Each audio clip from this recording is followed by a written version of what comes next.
और फिर आप यहाँ तक आते-आते काटने की कोशिश करते, तब तक में आपका 50% से प्लस प्रीमियम डीके हो गया होता, मतलब आपने लॉस कर लिया होता। तो इसीलिए बोलते हैं कि हमेशा अपनी कंडीशंस पे ट्रेड करो। अगर मार्केट आपको कोई कंडीशन दिखा रही है, अट्रैक्ट कर रही है, तो यहाँ पर बिल्कुल अट्रैक्ट होने की जरूरत नहीं है। यहाँ पर मार्केट ने क्लोजिंग बहुत बढ़िया करी है, व्हिच इज वेरी गुड। अब यहाँ पर देखते हैं कि कल हमको किस तरीके का ट्रेड प्लान करना चाहिए।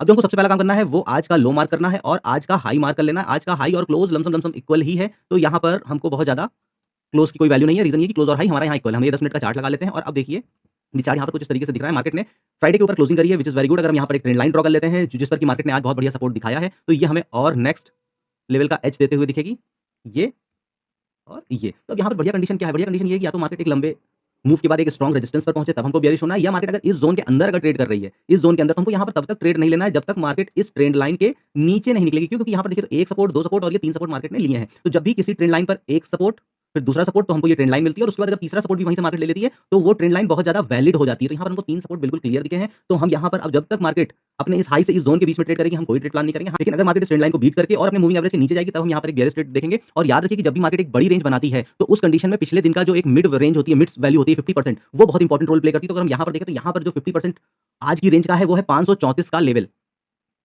वो है 534 का लेवल, यानी कि ये लेवल। अब हम इसको थोड़ा सा ये डॉट डैश लगा देते हैं।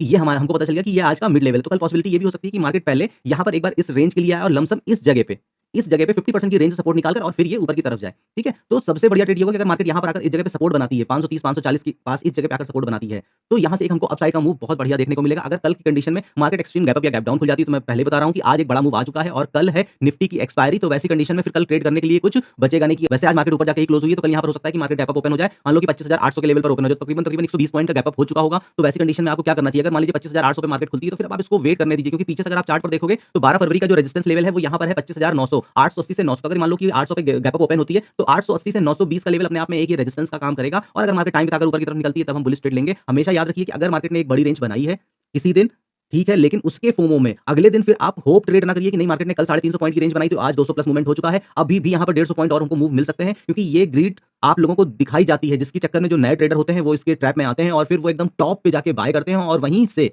मार्केट को गिराया जाता है। अगर हम पीसीआर की बात करें तो पीसीआर यहाँ पर हम देखें तो कितना चल रहा है? पीसीआर 1.06 है। फ्राइडे को जब मार्केट क्लोज हुई थी उस टाइम पे पीसीआर 0.45 था। ठीक है, तो अब पीसीआर 1.06, तो अब ये यहाँ से हो सकता है कि पीसीआर को खींचकर 1.5 1.6 तक लेकर जाएं। ये आप देख सकते हैं पीसीआर, ये ऑप्शन चेन पर दिखता है। ठीक है, यहाँ तक पहुंचने के बाद यानी कि तकरीबन 1, अगर पीसीआर 1.6x हो गया, दैट मींस कि पुट सेलिंग कॉल सेलिंग्स का ऑलमोस्ट 1.6 टाइम्स हो चुकी है। तो जब भी इस जगह पे मार्केट पहुंच जाएगी पीसीआर लेवल, तो फिर यहाँ से एक बार आपको नीचे की मार्केट आते हुए दिखेगी ही दिखेगी। सेम उसी तरीके से जब पीसीआर 0.25 0.35 या फिर 0.45 जैसे कि इस बार भी हुआ कि